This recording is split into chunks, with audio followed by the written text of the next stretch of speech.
Welcome to Glorious Botafogo, your number one source of Botafogo news in English. Excuse the little mess that's over here, but trust me, it was a lot worse. Botafogo is coming off of 5 straight losses. Not good. 2 of those losses were in the Brasileirão. Not good. Against Grêmio and then against Fluminense, which it was a match in which Botafogo looked unrecognizable. It was not a good match whatsoever. And then Botafogo lost to Flamengo in the Campeonato Carioca and got eliminated. So now the club is, for now, is participating in the Brasileirão. And then tomorrow it starts the 2026 Libertadores Cup, and the club will play against Nacional Potosí from Bolivia, and it's in the altitude. Botafogo will not have Danilo or Arthur Cabral, I believe, playing tomorrow. It's going to be tough. In the altitude is something different. Martin Anselmi has prepared the squad in the best way he possibly can. There's some news that came out that he was preparing the squad with a volleyball, like an actual volleyball. So we will see. There's lots of things, though, that are requiring immediate attention. One is the lack of options that Martin Anselmi has. It's undeniable. I mean, we see the matches. I mean, it's 5 straight losses. He must look on the bench, and he's seeing the players that we have on the bench.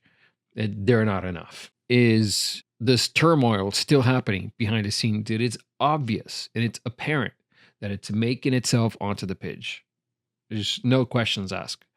If you disagree with me, I'm sorry. I don't agree with you if you think the opposite. But whatever's happening on the outside has made its way into the pitch, and it's obvious. And then the third thing it's a glaring thing that needs to be addressed is Neto, goalkeeper Neto. It is not unfair to say that out of the 5 losses that we've had in the Brasileirão, or not in the Brasileirão, but out of these 5 losses in a row that we've had, 3 are 100% direct contribution from Neto. Neto is a goalkeeper that has a lot of experience. He's played in a lot of big teams, Arsenal, Barcelona, Sevilla.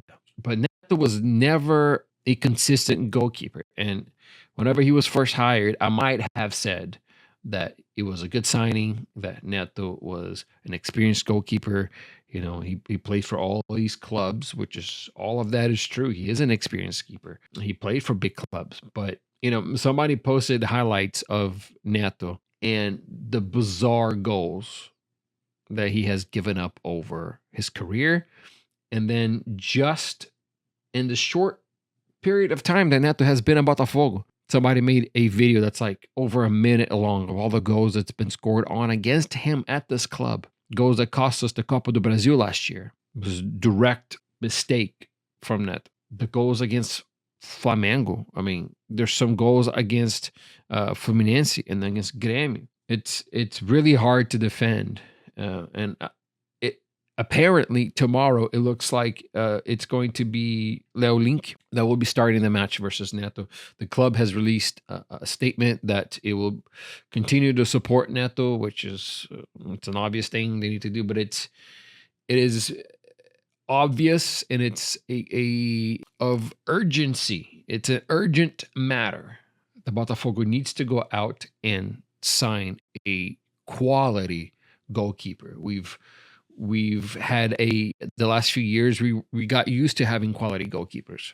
Jefferson, and then when Gatito Fernandes was at the top of his game. Gatito Fernandes, Lucas Perry on the first, 3/4 of the Brasileirão was phenomenal. And then John, Brasileirão and Libertadores winning goalkeeper. And then we go to Neto. I really had wished and hoped that Neto would have done well at this club, but he cannot participate in matches that are worth something to this club. So that means the Brasileirão and the Libertadores, you cannot start him. You cannot. He's just a liability. We're not playing the Carioca anymore. When we're going to play the Copa do Brasil, are we going to put Neto again? I don't think so. So I just don't think that there is a spot for Neto at this club anymore. He needs to go find another club to play at.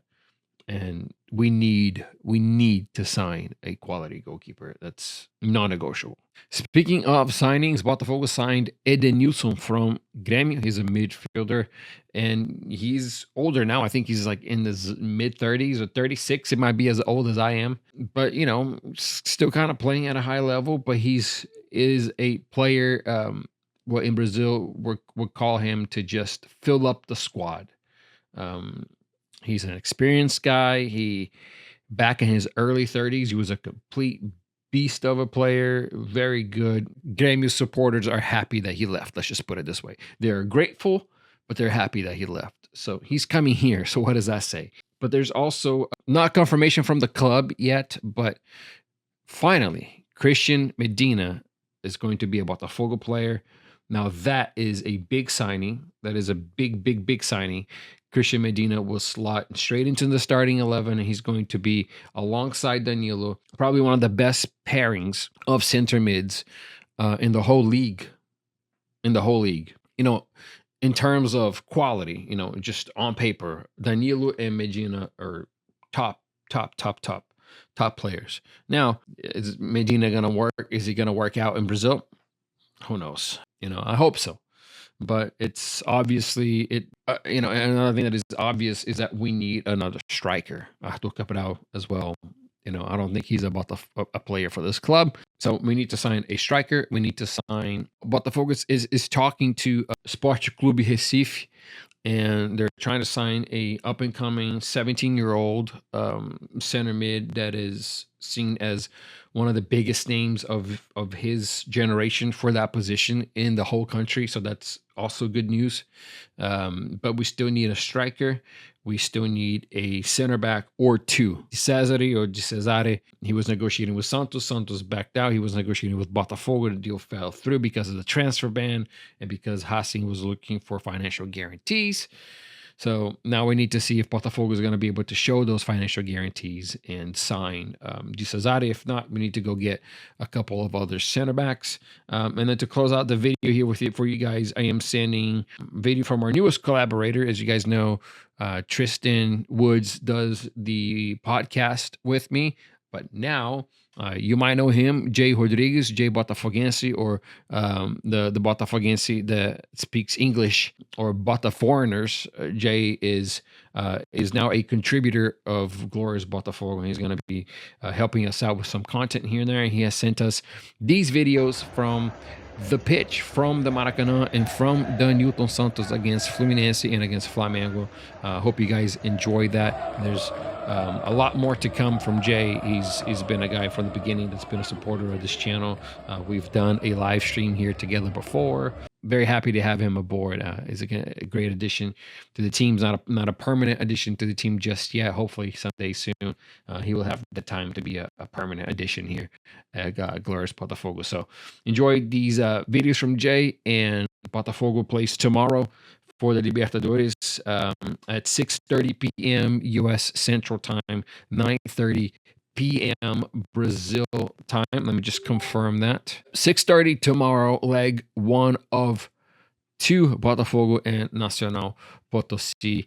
Nacional Potosí is not a team that should be able to go toe-to-toe with the club. So I'm expecting a very narrow victory or a tie over there. So, and then Botafogo here at the Newton Santos should be able to secure the win and advancing to the next stage of the Libertadores, because as of now, it's the only way Botafogo is going to get into EAFC until EA licenses the whole league. But thank you all for watching. Don't forget to like, don't forget to subscribe, and we'll talk about tomorrow's match on Thursday, I believe. Qual é, galera? Eu tô aqui. What's your name? Me chamo Benjamin. Benjamin? Fala aí, Igor Jesus, teu time, não é bom pra caralho? Ok, melhor, porra. Melhor centroavante do Premier League. Nottingham Forest, come on. Nottingham Forest, Botafogo, come on. Pergunta, por que você veio no jogo Botafogo hoje? Pra ver o Igor Jesus, o time dele. E os próximos jogadores que a gente vai contratar. Vai tomar no seu cu, não vai levar ninguém mais no meu time não, é arrombado? Ó, já tem 4. Valeu, mano. Bom jogo pra gente. Beijo. Tamo junto. Vamos nessa, fogão. Fogo! Fogo!